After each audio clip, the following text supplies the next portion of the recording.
This is Spilling Royal Tea with Sean Mandel and Craig Robert Young. So, Craig, regale us with stories from your trip to Morocco. Well, on the way back, I did stop off in London just to check out the scene and what was going on, and if people were excited about the upcoming wedding. And Yeah, what was the vibe? Most people were. Like, I went into Marks & Spencer's, a famous store, and bought my underwear, as I normally do on my trips to London. Wait, really? Okay. Oh, yeah, David Gandy has an amazing line. Okay, all right, sure. But on the streets, you know, they have all these things that they peddle the wares, and like everything's like, you know, bunting of the British flags, and, you know, souvenirs of the upcoming wedding. And I happened to get you a little something. I got a little present? You did. I mean, let me take the price off. Actually, you should see the price because it's even tackier.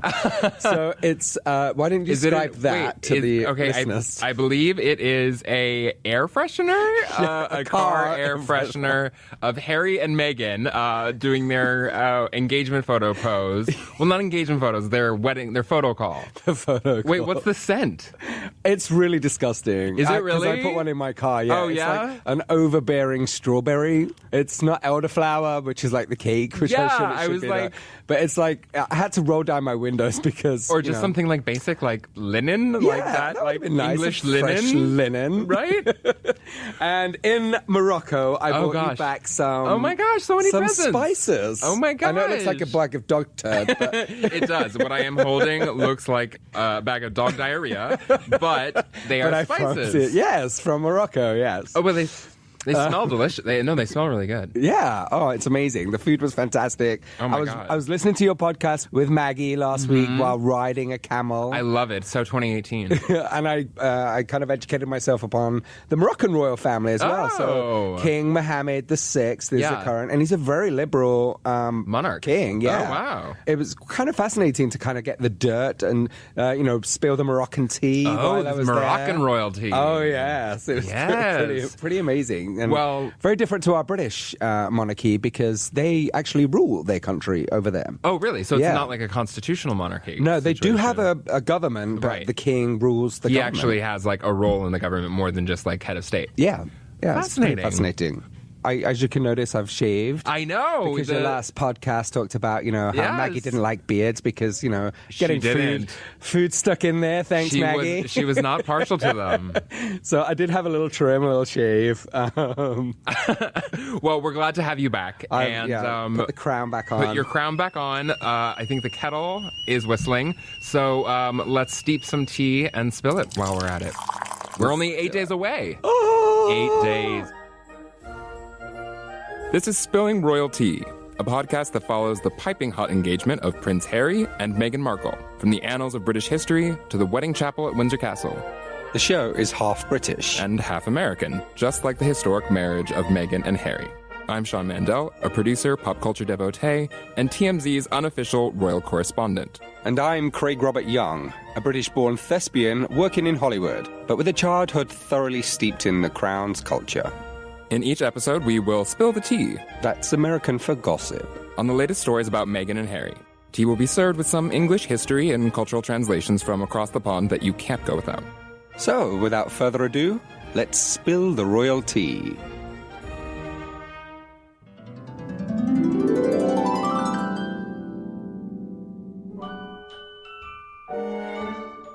On this episode of Spilling Royalty, we will look at the symbolism and significance of royal weddings and how that's changed. Yeah, we will dive into what royal weddings meant in the past and what they mean today, and why things have evolved. And as always, we'll go through the biggest royal headlines of the week. And we will also explore how this royal wedding in particular has captured the public's imagination. We're going to be speaking with author K.M. Jackson, one of the talents behind the new royal romance audio series, Royally Yours. Yeah, and then we'll wrap things up by talking about how to plan the perfect royal wedding watch party of your very own. The best part of the whole thing. Yay!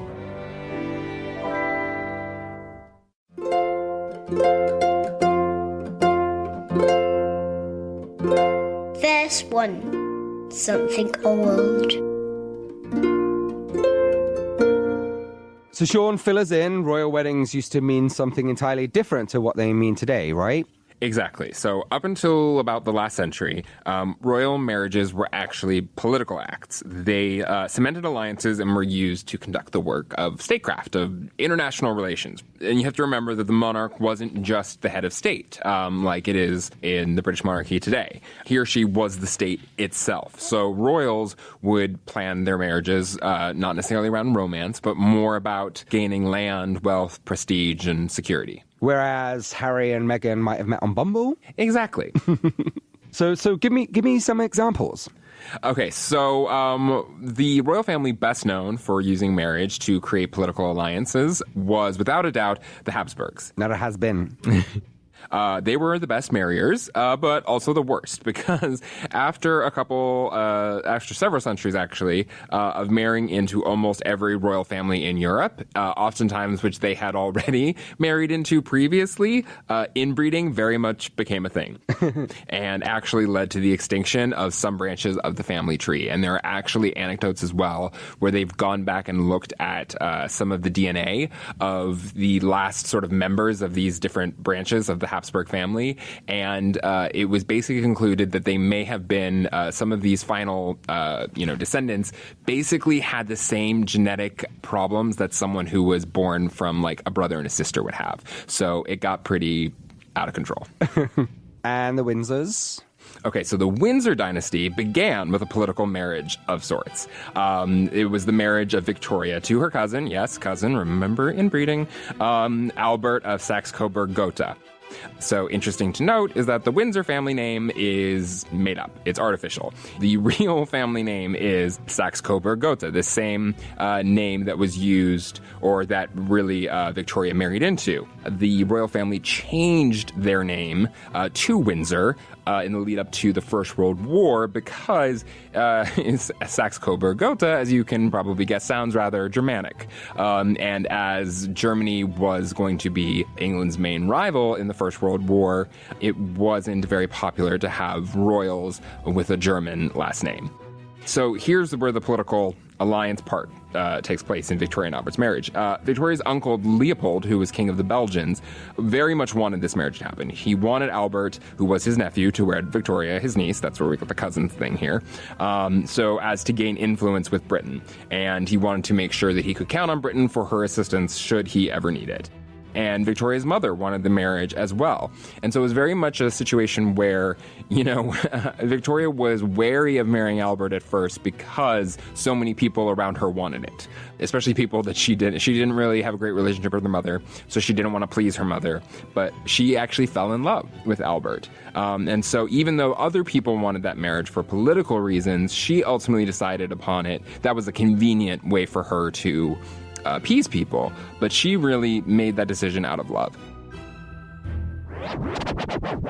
So if you fast forward from, Queen Victoria's day to today, you see the waning influence of politics on royal marriages, and even the waning influence of what I think you could call maybe identity politics in terms of deciding, there being a pressure to marry someone quote unquote appropriate, and it really being about marrying for love. And I think that we can most clearly see this by the fact that, Queen Elizabeth now, after Princess Diana's death in the 21st century, signed off on the marriages of Prince Charles, the future King of England, and head of the Church of England, to Camilla Parker Bowles, a divorcee, and him being a divorcee himself, even though his wife had passed, and the marriage of Prince William to, not a divorcee, but a woman who was not a royal or who was not of an aristocratic background, Kate Middleton. So now we really are in the era where love rules the day.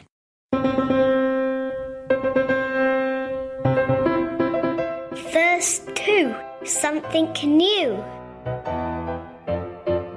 Okay, so we got some big wedding updates this week, actually. Now, granted, these are reports, so we should always say that because, we'll always be clear to clarify when something is coming from Kensington Palace that they're confirming versus speculation, which is reports, which are, most of the time we're only going to be citing sources that we trust. So it is reported that we know the wedding dress designer, the Australian designer duo, Ralph and Russo.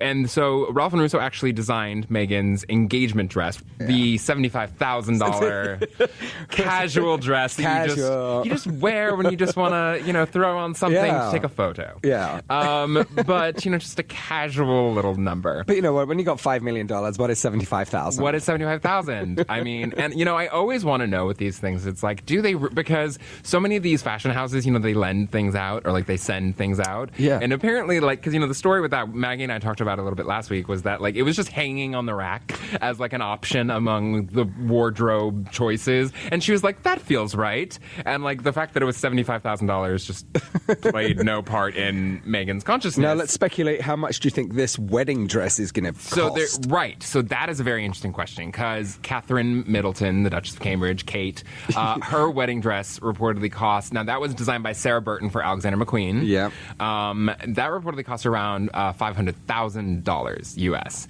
Wow, so $500,000 smackaroonies. Yes, but Ralph and Russo, this dress is reportedly costing around $180,000. So a little, modest. A modest. The public will appreciate that. Yes, sure. She's being, well, and also, I mean, technically we don't know if, the Middleton family actually paid for Kate's dress. And yes, the royal family did not pay for that dress. Oh. The Middletons are, I mean, honestly, when I found that out, I was like, oh, they're more well off than I thought. So we don't know if Meghan is paying for this dress herself or whether the royal family has said that they are paying for the wedding. So far, we must assume that includes this dress. Right. We don't know that yet. We don't know. So, no, specifically, it's one of those games Good where... Good question that we'll answer that later on. I know. I'm hoping, it's like I ask these questions of palace officials and they'll be like, that will all be resolved in due time. And I'm like, well, that's not helpful. But it's interesting about this because I have to say I had a hunch that it was going to be Ralph and Russo because I spoke with them after the engagement photos came out. And they were very nice to me. Yeah. And got back to me, which, by the way, doesn't always happen. People are not always nice and people don't always get back to me. And they were super cool. But then when I was reaching out to them, because I kind of thought my odds on wisdom was Ralph and Russo are not going to be the designers because they did the engagement. The engagement, yeah. Right, she wants to mix it up. And it was sort of rumored that Stella McCartney may have been in consideration, and Alexander McQueen as well. Right, Alexander McQueen was actually the odds-on favorite for a while, which everyone was surprised by because, Kate did Alexander McQueen, and then people were talking about Victoria Beckham, but then Victoria Beckham came out and said, no, I'm definitely not doing it, guys. She's too busy rehearsing for the wedding. Right. She can't dress the bride and perform at the wedding. She only has so much time. Yeah, it's true. But I will say they got back to me right away, and I was just reaching out to them sort of generally, and they're like, I'm sorry, we really can't talk anything about the royal wedding. And I'm like, that means you're designing it. Keeping mum. Right, because I was like, because if you weren't designing it, you would just do what Victoria Beckham did and say, we're not designing it. Yeah, that's true. Yeah. Unless do you think there were many considerations, or do you think it was from sketches that she may have chosen? I actually got a story back in, when was it? It was a while ago. We got some sketches of this one designer, an Israeli-based designer named Inbred is her name.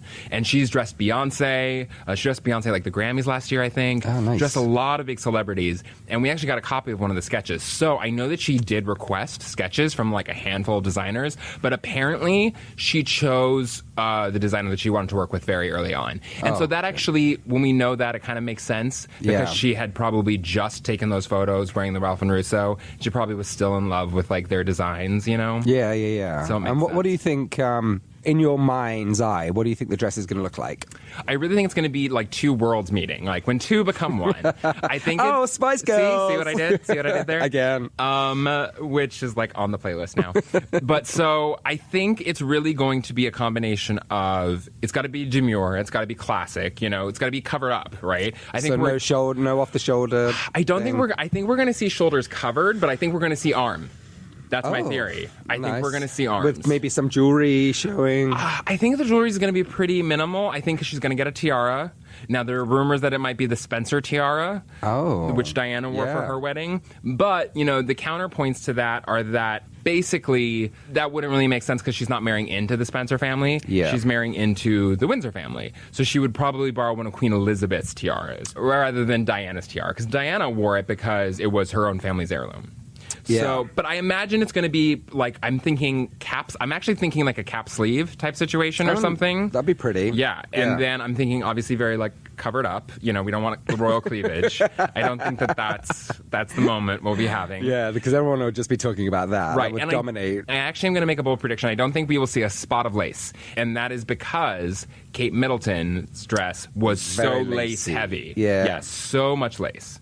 And obviously her father has been confirmed that he will be walking his daughter down the aisle. Which we had some questions about. We didn't know because of his health. That came out this week. Yeah, that was a really big revelation because, it wasn't clear whether or not, he's sort of been living in Mexico as the sort of like, recluse maybe is like too harsh of a word, but just sort of like living a life distant away from his family and from Meghan and everything. So it wasn't clear whether or not he was going to be able to make it, but he's going to Apparently he's going to be there like the week of and be fitted into his morning suit and all that good stuff. Going to have top hat and tails. It's going to be... From a lighting designer, right? For TV shows. An Emmy award-winning lighting designer.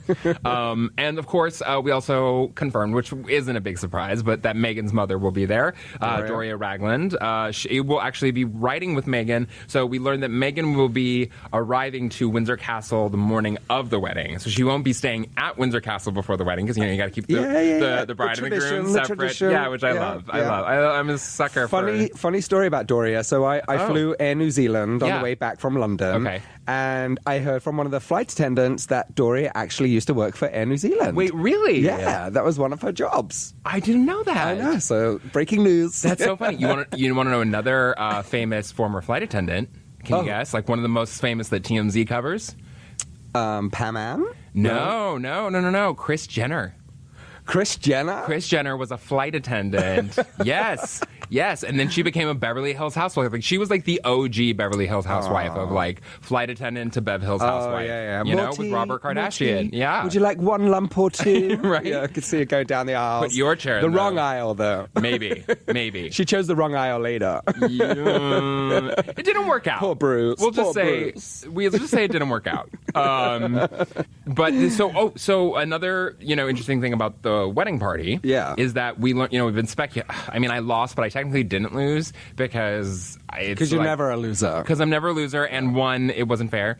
But so we learned that there will be no bridesmaids. Yep. There will be no maid of honor. No. There will be no one. There will probably be wait. There will be bridesmaids. There'll be young children, right? But they're not like brides. Older, yeah. It's like they're carrying on the tradition of the little girls, and like the little page boys and things like that. Which like we knew, like that's not like a surprise. And I'm sure that Charlotte and George are going to be in there. I know. But they say that the Louis, probably won't be. Probably there. won't. I mean, he's gonna. Crying he's literally like a day old. Yeah. So he probably is best left. Okay, so I did read an interesting report about this as well. That Carol Middleton, Catherine's mom, is reportedly. I don't think she's invited to the wedding. She's going to be babysitting. Yeah, I think she's going to be at Windsor Castle, close by, like with the baby, so that way Kate doesn't. Because I think like she's still breastfeeding, probably. Yeah, and I think she's also like I think there's that early like maternal attachment to the baby and not wanting to be too far away from it. So I think she will be happy. I mean, granted, she has staffs and staffs and staffs, so it's not like a big deal. But yeah, but they don't have her breasts. That's true. And the baby needs its milk. It does. Mm-hmm. Thankfully, the pump is here. But yeah, so no maid of honor. No. Apparently, because all of her friends are, it's hard to choose, especially, right. When she has such a tight-knit group of friends. I was bummed because I definitely I wanted to see Priyanka Chopra up there as the maid of honor because it just would have been so, I wanted to have, Who Weekly back on to talk about it. I think that it's a really nice decision. It's a really sweet choice, We also learned that, Harry and Meghan are going to be taking a ride around the town in Windsor in a carriage, the Ascot Landau carriage, which you may remember Harry riding in with the pages and bridesmaids, the little flower girls, at Will and Kate's wedding. And so this is important because normally, most of the royal weddings happen in London. There would be a carriage ride from Buckingham Palace to either St. Paul's or to Westminster Abbey, where people could see them. And then they would arrive back at Buckingham Palace after the wedding, and then we have our famous balcony moment, right? Yes. We love a balcony moment. Then we have the kiss. Yep. Like, so many famous moments in British history are celebrated with the royal family on the balcony of Buckingham Palace. They all come out. But so we're not going to have that because we're at Windsor Castle. So so the West Steps, right, is what we're talking about for this wedding. It's kind of funny because it's like there's really no function to the carriage ride, you know? The wedding is taking place in Windsor Castle. They leave Windsor Castle to ride around town and then go back into Windsor Castle. Just to show off, basically. Look at me. Look at me. Look at my $200,000 dress. He won't be wearing a tux. He'll probably be wearing his uniform, don't you think?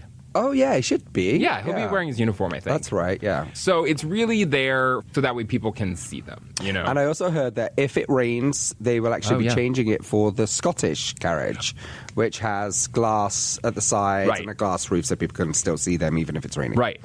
And so this carriage makes sense because it is open air. Yeah. So hopefully the weather will be good. Yeah, because you'll be there. I'll be there. Take your umbrella just in case. I'll be there. I will be there being like jostled by every reporter in the world being like, can I just get... I think isn't there something like 5,000 I don't want to know. credentials? I don't want to actually know the number. So you're really not that important, Sean. Because like I will need so much Valium. I'm just jealous. I so wish I could have been there. You can take over for me. I just got back. I'm sorry. I'm jet lagged. You're like, I'm good. Sorry.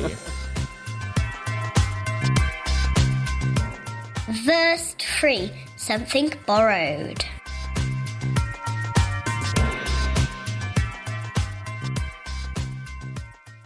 For our Something Borrowed segment, we have a very, very special guest whose work illustrates how the royal wedding of Meghan and Harry is influencing our cultural imagination. K.M. Jackson is an award-winning contemporary romance writer. She's part of a team of writers that have created a new serial audiobook called Royally Yours. Inspired by the real-life wedding of Harry and Meghan, the show fuels our wedding wet dreams with fiction stories that also take place around a different royal wedding. KM, welcome to Spilling Royalty. Welcome. Thank you so much for having me. Absolutely. Okay, so let's begin with the origins of Royally Yours. Can you tell us the story of how this project first got, conceived and how you became one of the 5 writers on it?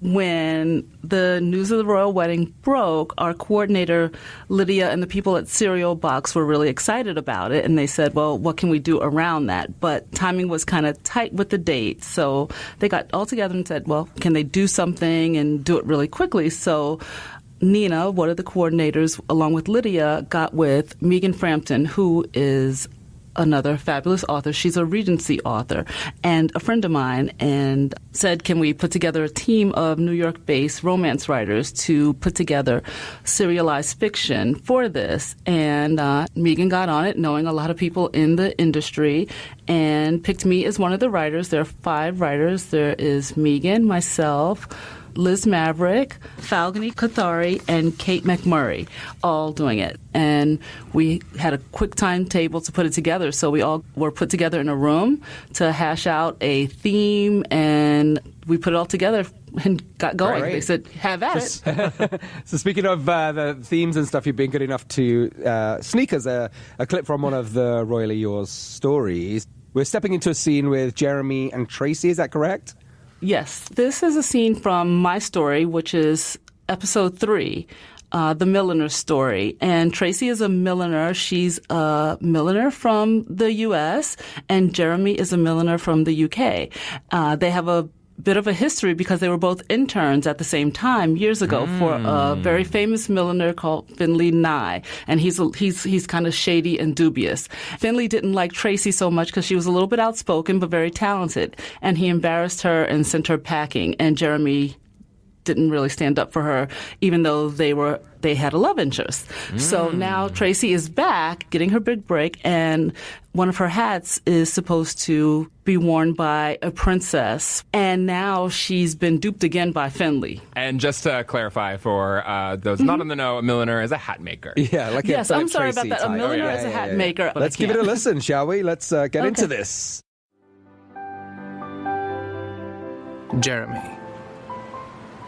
Jeremy lengthened his stride, trying to catch up to Tracy as she crossed the street.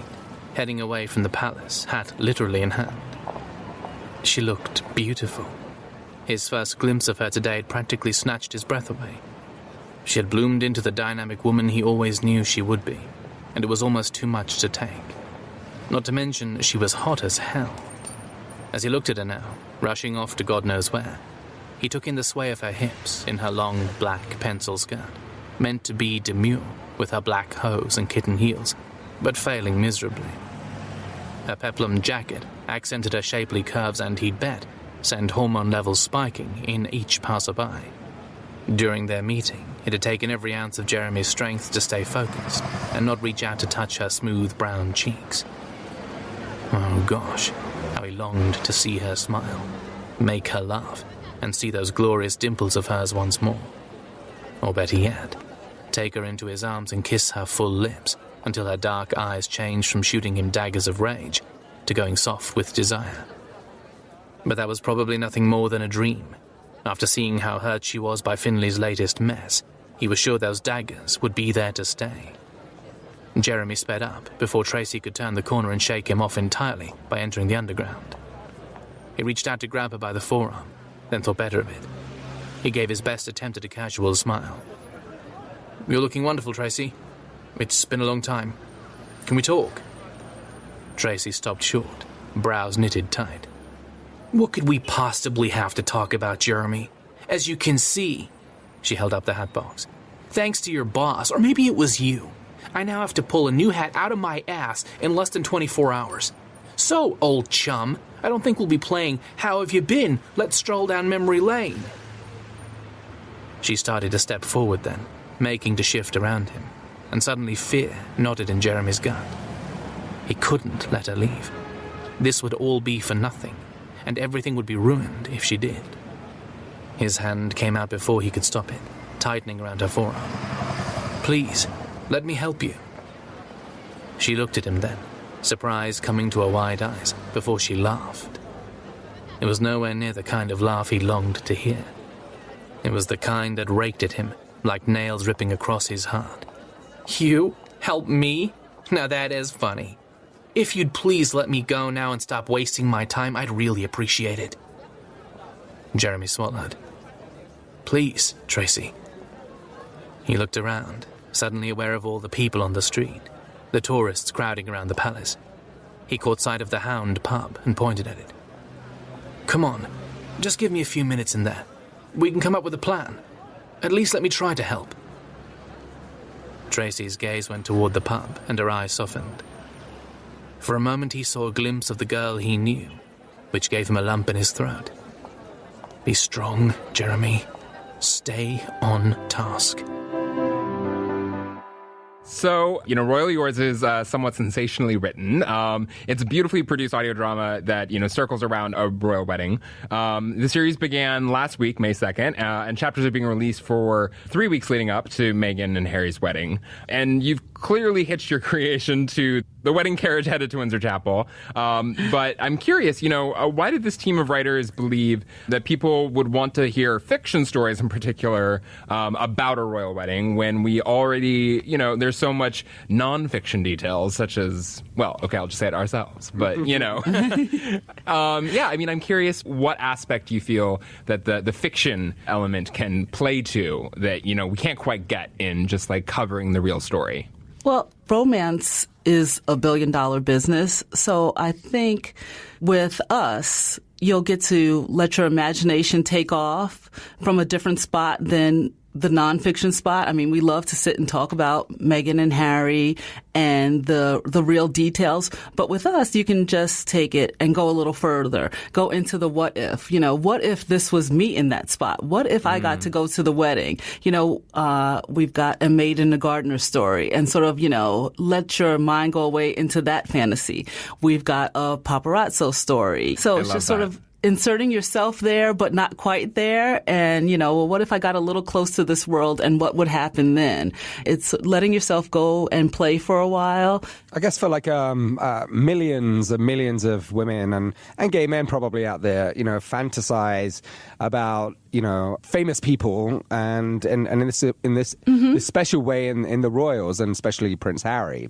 So for you to kind of give this sort of peek or, like a prod into the imagination of these people is sort of exciting in a 50 Shades of Grey sort of way. 50 Shades of Ginger. Well, I hope so. So do you think that this wedding, obviously, of Prince Harry and Meghan, what do you think it represents or symbolizes in our popular culture? In other words, like, what do you think has people hot and bothered? Well, they're both two hot people, so it's a lot to get hot and bothered about. I mean, yes, you're going to get hot Where's over my Harry. fan in here? I mean, we were hot over Harry from the beginning, so he had Sean everybody hot. Ditto.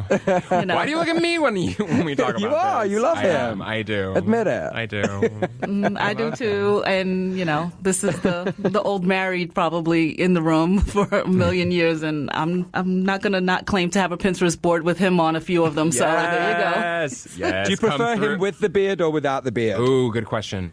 With a little bit of beard. It's a little scruff, not too much. I do too. I like the beard. I like that he's cleaned up the hair also, though. The hair at William's wedding was way too 13-year-old spiky. Yeah. Do you know what I mean? It was like gel. He was still in his Playboy days. I know, but I had like we don't like flashbacks gel. I had flashbacks to junior high, and I was just like, I feel like he's gone for a product with like a matte finish now, and I'm happier with it. You're happy with we that. don't like wet product. No wet product. No. I like a little scruff. Jersey Shore spikes. A little bedroom scruff is what I'll say. Okay, I don't want to get too... Yes. I write romance, so, I want a little bedroom scruff. I love it. There's that hotness right there, and she's beautiful, so there's a lot to get hot and bothered about there. And then you have the opposites attract with the American and the Brit. Americans love a British accent. It just is what it is. I've never heard that before. I'm sure, Craig. Yeah, we just do. I'm sorry. I'll go and say my husband can't stand the fact that I just love an accent. And he's like, "Oh, are you watching the period pieces again? Just hush, just be quiet." Oh, that's me. That's me. It's like every single thing from like the BBC, like Regency dramas. I'm like, great, new one, watching. New one, I'll watch that, or any foreign drama. Anything, I just talk to me. Deep voice and an accent, you've got me going there. So yes, there's a lot to get hot and bothered about the two of them. I agree. Yeah. So tell us, KM, if people would like to check out Royally Yours, where can they find it, and how many episodes do we get to binge before the big day? Cerealbox.com/royally yours. There are 6 episodes. 2 episodes are out already, and then they continue twice a week. Twice a week they continue. Perfect. And I think the day or two after. Yeah. Oh, so we get a little something to help us with our hangover, our royal wedding hangover. Your royal wedding hangover. And the good thing about this is they'll continue. They'll stay up and they'll continue. So people will be able, they're not going to be cut off. People will be able to continue the royal wedding fever long beyond the royal wedding, which is great. That's the great thing about fiction. It won't die out. You can continue it on, just like, our books. Well, KM, thank you so much for joining us, and we will be sure to check out and look forward to the rest of Royally Yours. Yes, thank you.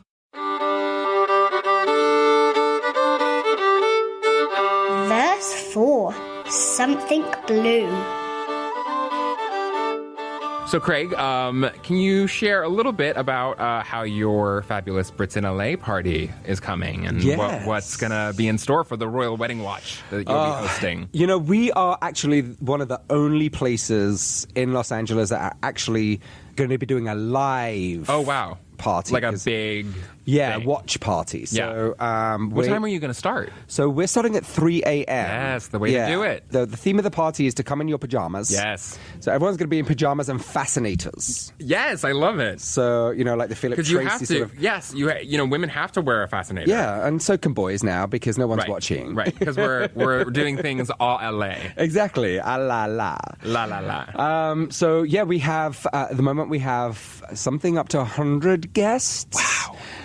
Where's it going to be? It's going to be at the Cat and the Fiddle, which is on Highland Avenue in West Hollywood. Funnily enough, one of the owners of the Cat and the Fiddle went to school with Meghan Markle. Wait, what? Yeah, the Immaculate Heart. Oh, yeah, because that's in L.A. Yeah, so Ashley went to school with her. So we've got a nice little time. Keep in touch? No. She knew of her, and they hung out a little bit when they were younger, but not anymore. So, we're going to have this fabulous sort of menu, which is going to consist of, like, crumpets and tea and Scotch eggs and something that we, kind of put a little spin on it. We got these boiled egg and soldiers. Do you know what boiled egg and soldiers are? No, what are those? So they're soft boiled eggs. Okay. And then you get toast. Okay. And you kind of cut it into like eighths of a slice. Okay. And so they look like little soldiers. They don't really, but they're just kind of long and thin and just You just stand have there. to have like a funny name for it. Yeah. Yeah. And you dunk it into your soft-boiled egg, so you get all the nice creamy yolk and, Right. and then you eat it, pop it in, so you don't need any cutlery. Right, for okay, it, okay. which, I like that. So we're going to do boiled egg and soldiers,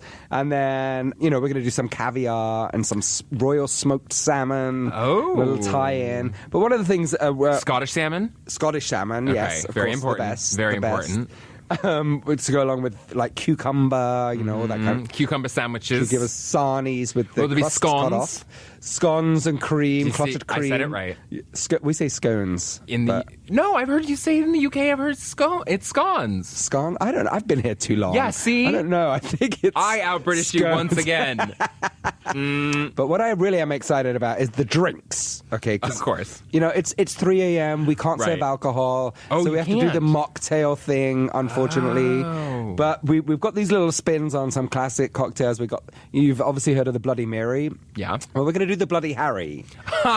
But we're going to put some slices of orange in there, mixed in with some olives, and give it like a little, Jean feel to this Bloody Mary twist. Okay. And my favorite is going to be the Markle Sparkle. Yes. Which is, we're going to do the Martinellis instead of the actual champagne. Right. And we're going to put in a splash of elderflower in there to just kind of... homage to the cake. Homage to the cake.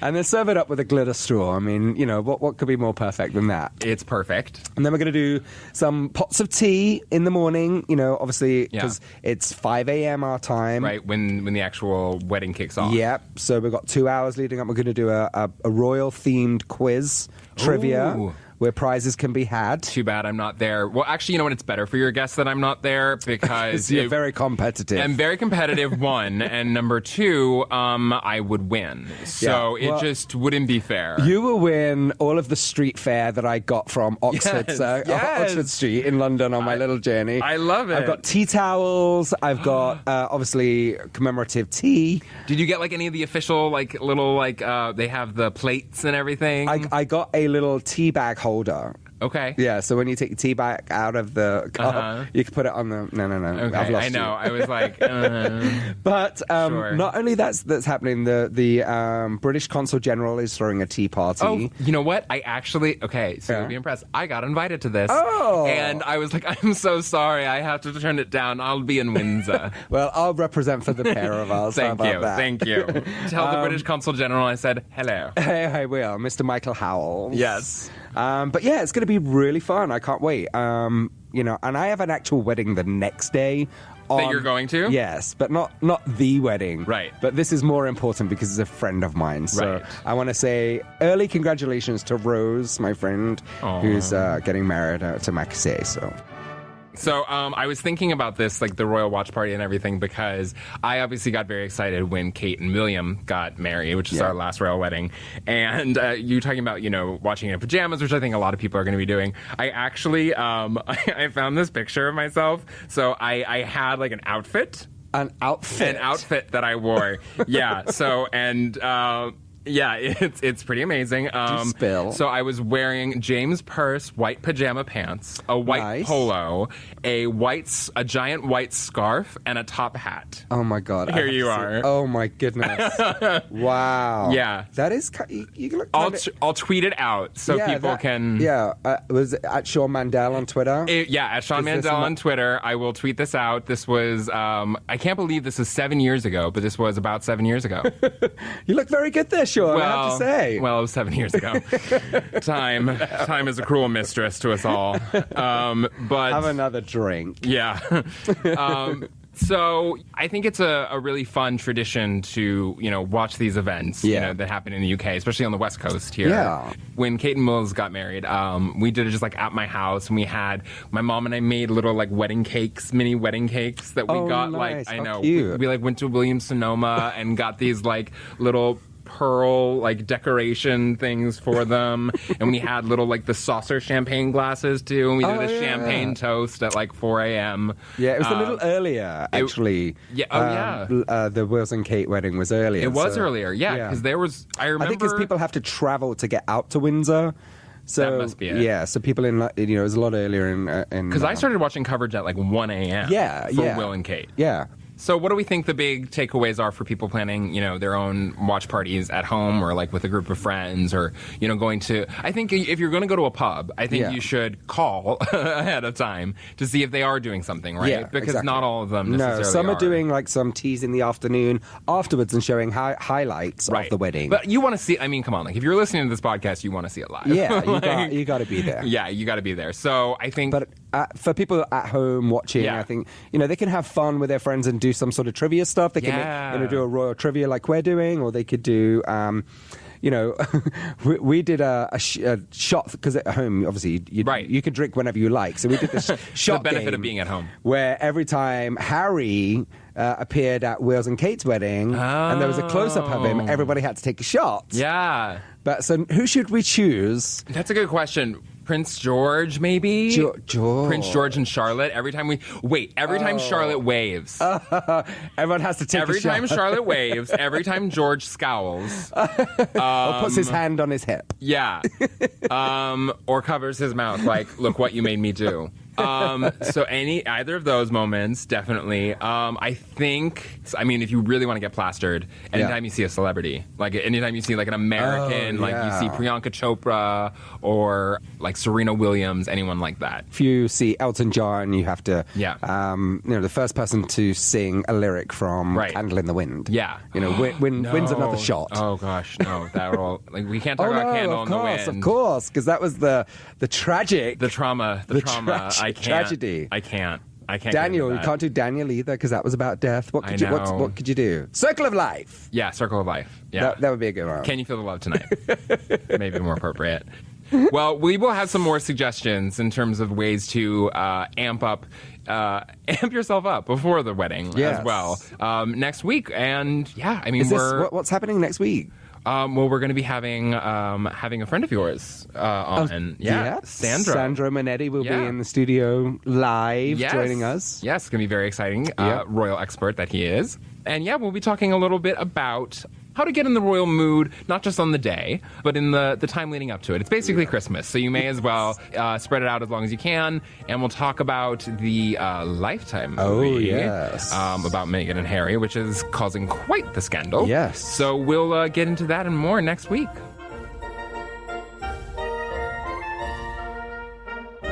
Well, the tea has been spilled, and it's been rather hot. I'm Sean Mandel. And I'm Craig Robert Young, and thank you for joining us on Spilling Royal Tea, the podcast. Spilling Royal Tea is a collaboration between TMZ and Spoke. Use Spoke to find your next favorite podcast. Learn more at hearspoke.com. Maggie Van Dorn is our executive producer, and you can subscribe to Spilling Royal Tea on Apple Podcasts.